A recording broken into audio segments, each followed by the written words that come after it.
Hi guys, welcome back to another video. So in today's video, we're basically be discussing closures and mutating functions. So in the previous video, we basically set up our list, and now our list is actually bound to our data. What we need to do now is we need to take that a step further, and whenever someone taps on the play button, we need to change the state of that object, and then we basically need to change the icon that the user sees on the screen. So in this video, we'll see how we can basically leverage publish to basically change the data on the screen, and how we can use closures to basically send data to the app. So let's jump in. Okay, cool. So we're just going to pick up from where we left off in the last video, and what we're going to do is we're going to go straight into our component that we built it for the teams. So let's go straight into the team card view. So just go straight into this here. Cool. And what we basically need to do in here is we basically need to create a completion handler. So what are completion handlers? So basically in iOS, in UIKit and in Objective-C, we have a design pattern called protocols and delegates. Now, because SwiftUI is a brand new language and it's declarative, you don't really have the capabilities to use that pattern. So instead, in SwiftUI, you basically have to use something called closures. And what a closure does is it lets you basically specify some code where you can capture a value and basically send it back. So let's jump back into the code and look at how we would write this and how we would use this.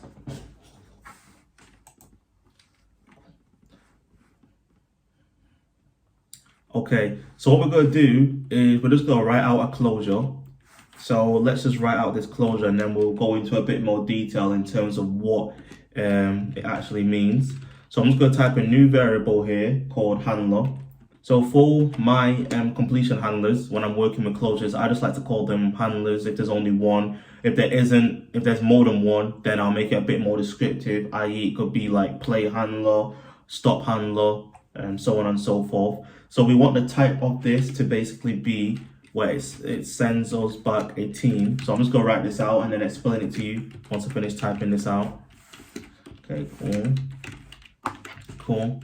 So what we basically said here with this handler is we're basically saying that we want it to basically be a closure. So basically you pass in a team, and it doesn't have to return anything because it's void. So when we break down the syntax of this, what we basically say here is this is the type that gets captured and then you collect, and this is what you need to return. So in our case, we don't actually need to return anything. We just want to basically just send back a team to the front of the app. So let's use this in action now. So if you just scroll down to your button, we want to basically inside the action, we want to just hit enter, and then inside of here we want to type handler and then the parentheses and then team.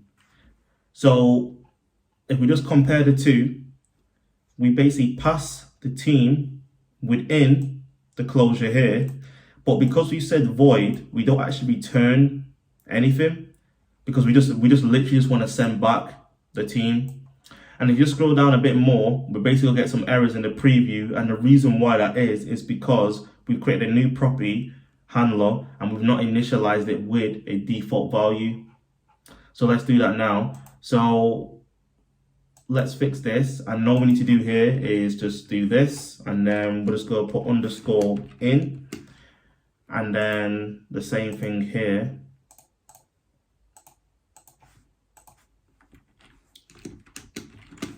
So I'm not going to go into too much detail about this now, because we're actually going to use the actual completion handler in the main content screen, and I'll explain more there what all this means.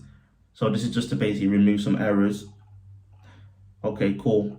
So you're probably thinking like, okay, so this is all cool and all, but where and how would I want to use handlers? So when you're working in SwiftUI, basically whenever you need to send some data back from a component or a class, 9 times out of 10, you probably want to use a closure. So in this example, we've only just explored sending data from the component to the actual main app. And then in a future video I've got coming out, I'm actually going to go into a bit more detail about closures, where we actually break them down even more. And we basically play around with like return types and break down the structure and the syntax a lot more than what I'm doing now. But in this example, we actually only need to send the team from the component to the front of the app. So let's just jump back straight into it. So what we can actually do to make this even cleaner is we can use something called a type alias. So let's just use that now. So at the top here, I'm just going to type a keyword, type alias. And then the type alias I'm going to say is chant playback handler. And then the type of this is going to be there. So we just want to copy the closure and put that in here. And then what we want to do is copy the chant playback handler and then use it as the type for the handler. So what is a type alias? So basically a type alias basically allows us to create our own like custom type that we can associate with it. So what I basically said here is to make this more descriptive, I want to basically create my own like kind of type or an alias called chant playback handler, and then I want to associate that type alias to this handler here. So now when I'm looking at this property, I know that it's a chant playback handler, and this is what the purpose of this closure is. So when you're working with closures, if you have loads of them, you probably want to get into the habit of creating a type alias so it's clear as to what the purpose of it is. And as always, I'm going to have another video for it in the future. So what we're going to do is we're basically now going to use our handler and see how it works within the content view of the app. So I want you to save this. And then let's just go to our content view. And then here in our content view, what I'm going to do is I'm actually going to delete this line so you can just see the completion handler, and we're just going to type out again. So let's say team card view and then open parentheses, and as you can see now we actually get the team and the handler. So let's use that. So we're going to hit enter, and then here we're going to pass in our team, and then on if you just click on the handler here, what you're going to do is just going to hit enter. And then what that's going to give us now is our completion handler that we created before.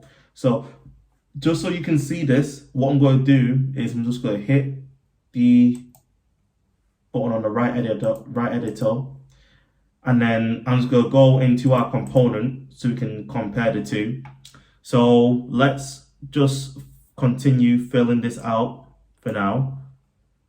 So in here, rather than using team, so we don't get like a conflict of interest with the same variables, what I'm going to do is I'm going to call this selected team, because this is the team that the user selects to play the chant on. And then for now, we're just going to print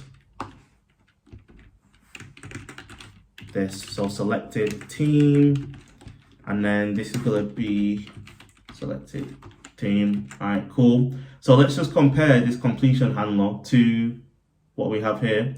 So if you look at what we've done, so selected team here is what we said before, what we passed back to the component, so for the content view, and in, so after in, this is where you basically say what it is you want to return. But because we're returning void, there's nothing to return, which is why we just put in and nothing else. So that's pretty much the syntax for it. So the syntax being the object that it basically gets passed through, and then the return type, and the return type here is nothing. And then basically what we say is when someone taps on this button here in the console, we want to print the selected team. So what we're going to do now is just close this pane, and we're now going to run our app. So let's stop that, and we're going to run it, and then we're going to see it being printed into the console. So let's just run it. Let's just run and build this now. And then I'm just going to de-expand this. All right, cool, so that's running. So now if I hit this, you can see it prints out Arsenal. Just clear that. Aston Villa, Brighton, cool. So now we've set up a closure, and we basically got our completion handlers here, which basically helps us capture the value, and then we just basically print the value to the console. Pretty straightforward. All right, cool. So now that we've done that, the next thing we need to do is we now need to basically change the state of the button whenever it gets tapped. So if someone taps it, we want to basically change to the pause icon, and if it's on the pause icon, we want to basically toggle it back to the play state. So let's jump into that now. So in order for us to change our state for our button, we basically need to just take it a tiny bit further, and we basically need to change the property is playing for the object in our array. But before we do any of that, it's worth noting that because we're working with structs, we basically need to use mutating functions. So a mutating function is basically a function that changes itself. So with structs, they're not the same as classes where it's a reference type. Structs are actually a value type. So if you change the property or change a value in a struct, it actually creates a brand new property. By marking a function as mutating, it's basically saying that we want to change this object itself. So let's just do that now. So for the play button, we basically need two functions. So we need one function to toggle the state, and we need another function to reset or set whether it is playing. So let's do that now. So in order to create a mutating function, you just use the keyword mutating and then func. And then the first one we're going to do is to toggle the playback. So we're going to say toggle playback. And then we're just going to create it like so. And then within this, we're just going to say self.isPlaying.toggle. All right, cool. So what we're basically saying here is that the current struct that we're in now, rather than it be basically creating a brand new copy, we just want to change the current value within it and just toggle the is playing. So toggle will basically change it to the opposite value. So if this was set to false like it is now, if I call toggle, it would actually change this to true and vice versa. So the next thing we need to do is we need to have a function where we can just basically set this to either true or false. So let's do that now. So we're going to say mutate it again, function set is playback. And then we're going to have a state, and then that's going to be of type bool. And then we're just going to say self.isPlaying is equal to state. All right, cool. So now what we've done is we've basically created two mutating functions that allow us to basically change the state of this play button. And I don't know if you remember from the previous video, but because we marked our array as published, whenever we change our struct using these mutating functions, it'll actually trigger an update and redraw the component with its new modified state. So what we need to do now is we basically need to write some logic where if someone taps on this button, we want to basically change and toggle this state, but reset any of the other ones. So let's do that now. So in our team's view model, I just want you to scroll all the way down to the bottom. At the end of the bracket, just create some space. And then let's create a new function. So we're going to call this function toggle playback. And then the parameter is going to be for team. And it's not going to return anything. So in this function, what I want us to basically do is I want us to loop through the array of teams. And if someone selected this team, then I want to change this. So toggle this, but if someone's not selected any of the other teams, then I want you to just reset this to false. So let's do that now. So we're going to say for the index in teams.indices. And what this basically means is loop through the entire array and get the index of each item.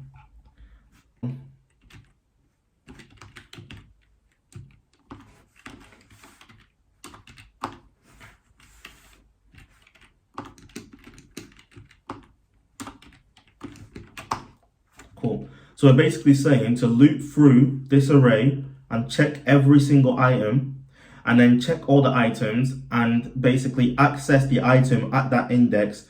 Does the item at that index match what has been passed into this function? So do the IDs match? If they do match, then we want to toggle the state of the item that was selected. So look, let's just do that now. So what we're going to do is teams. So we want to get the index.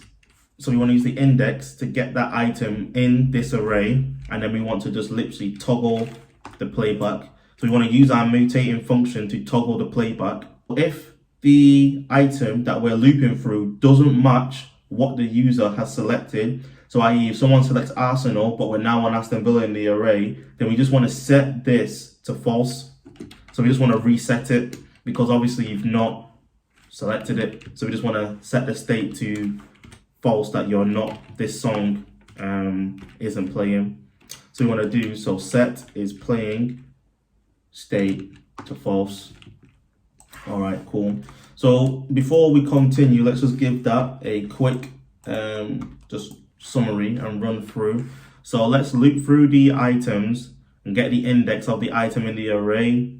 Let's get the index of the item in the array and get its ID, compare it against the ID of the team that was selected. If it matches, then toggle the playback state. So set this, toggle it whether it's true or false. Or else, if it's any other team, just set the playback to false because it's not playing. All right, cool. So what we need to do now is we need to actually use this function within our content view. So within our actual view model, and actually use this in practice now. So what we're going to do is we're just going to say, rather than having this print statement, we're just going to say view model dot toggle playback for, and then we're just going to say selected team. Cool. So we want to toggle the playback for the team that was selected. All right. So what I'm going to do now is, if you've not already done it, then just hit play on here. And if you just tap on this now, as you can see that it wasn't actually working before. And the reason why that is because we've not actually said that we want to change the icon in the first place.